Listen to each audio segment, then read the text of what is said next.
Здравейте, приятели на морето и вятъра! Юли беше един изключително динамичен и вдъхновяващ месец за морски клуб Балчик. И сега ще ви разкажа защо. С пълна сила вървят лятното ветроходно и гребно училище, където вече имаме 71 деца, разпределени в 7 различни групи по ветроходство и 4 по гребане. От понеделник до неделя, от сутрин до вечер, в яхт клуба кипи живот, а нашите треньори не спират да подготвят следващите поколения шампиони. Представителният ни отбор също имаше много активен месец. От 4 до 6 юли в Поморие участвахме с отборите ни в клас Оптимист и Илка 4. И с гордост споделяме, че Виктория Великова завоюва 3-то място.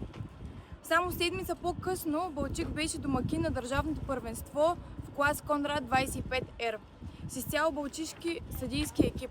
Рекорден брой участници, което превърна регатата в едно от най-добрите за последните години в класа.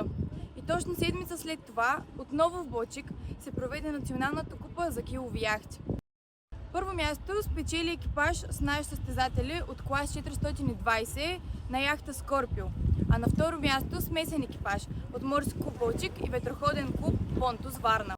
На месеца от 25 до 27 юли спечелихме цели 10 отличия от държавното първенство в класовете Илка 4, 420 и Кадет.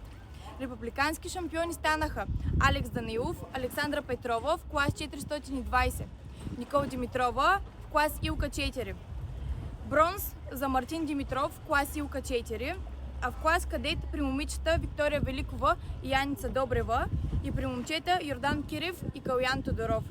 Сребро в 420 и в общото класиране Борислав Тодоров и Огнян Великов. Гордеем се с вас, младежи! И още нещо много специално. Това държавно първенство беше символичното последно участие на нашия клуб в клас Кадет.